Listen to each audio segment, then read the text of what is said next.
the news in the past week or so, and something that I observed as well. Just this past week, as the Baylor saga continues,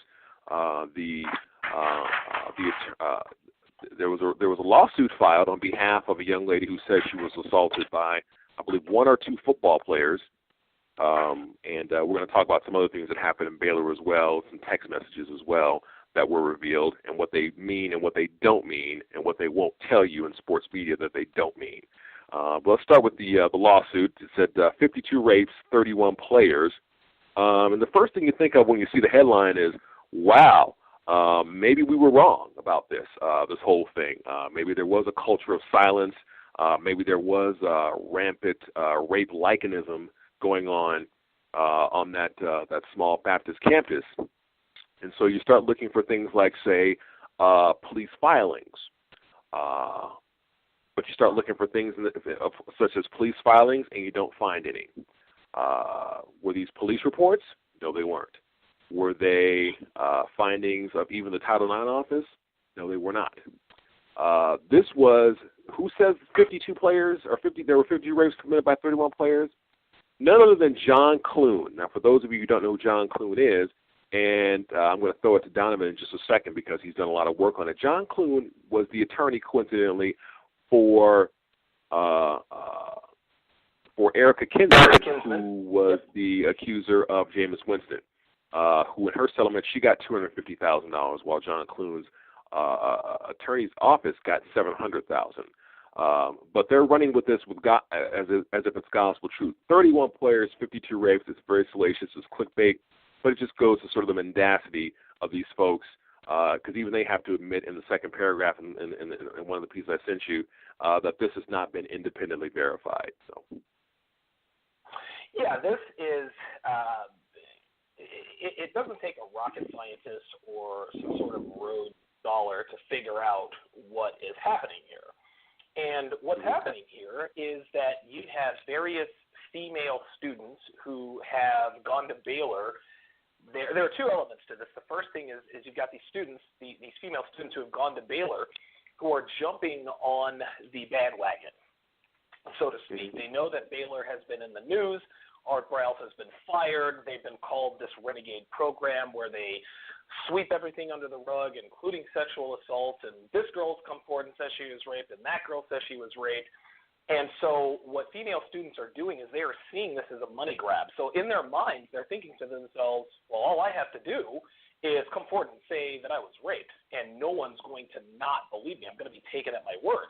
So all these girls who have fucked a bunch of Baylor football players now can decide that it was rape, and they are going to be given the overwhelming benefit of the doubt because of the state of Baylor football in terms of the media at this point. This particular attorney, John Coops, the guy that represented Erica Kinsman, is the attorney for this. I guess it's a class action lawsuit. And so what this guy is becoming is he's becoming the go-to attorney for sexual assault accusations on campus. Exactly how Johnny Cochran became the go-to guy when there were lawsuits involving civil rights and things of that nature. Jose Baez is now the go-to attorney for white girls who kill their kids. He of course, was the attorney who represented Casey Anthony in the murder of her daughter. We all know Casey Anthony did it. We all know she murdered her daughter, Kaylee. Baez got her off. We all know O.J. killed Nicole.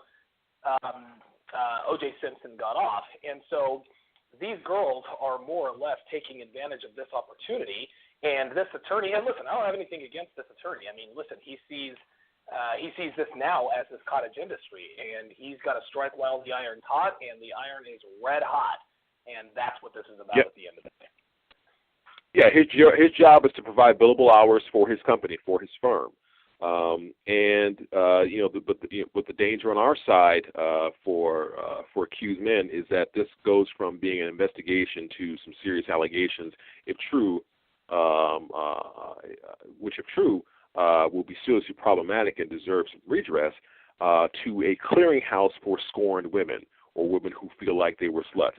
And for those of you who are listening who think that this can't happen, just go to the Washington Lee case where the Title IX coordinator there, Lauren Kozak, pretty much let the cat out of the bag that regret equals rape, and she did a talk on that.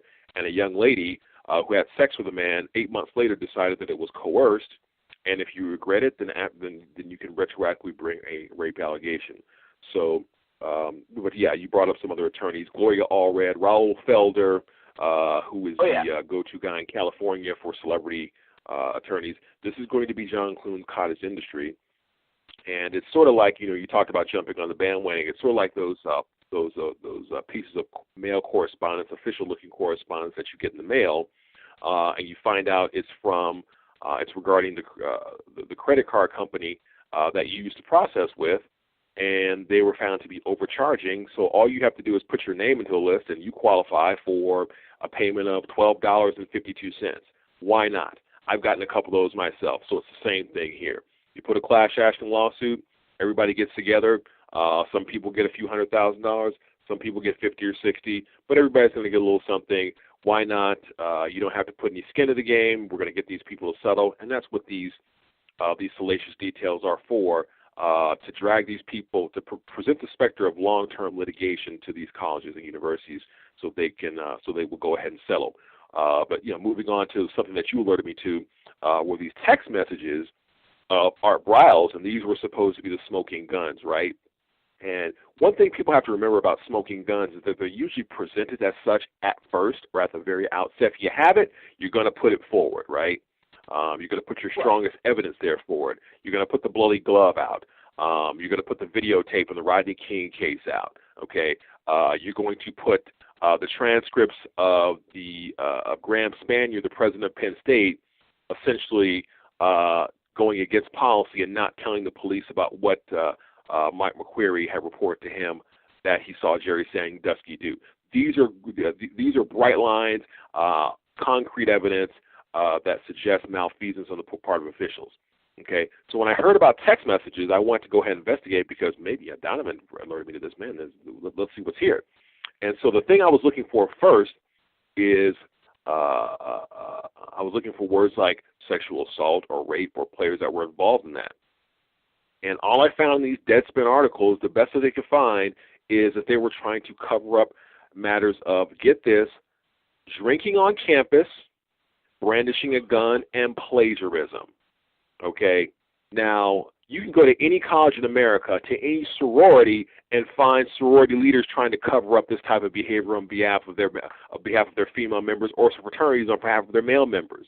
Okay, everybody tries to cover up things like that are just codes of conduct violation. Marijuana possession, they were trying to kind of suppress that and keep that on the hush hush.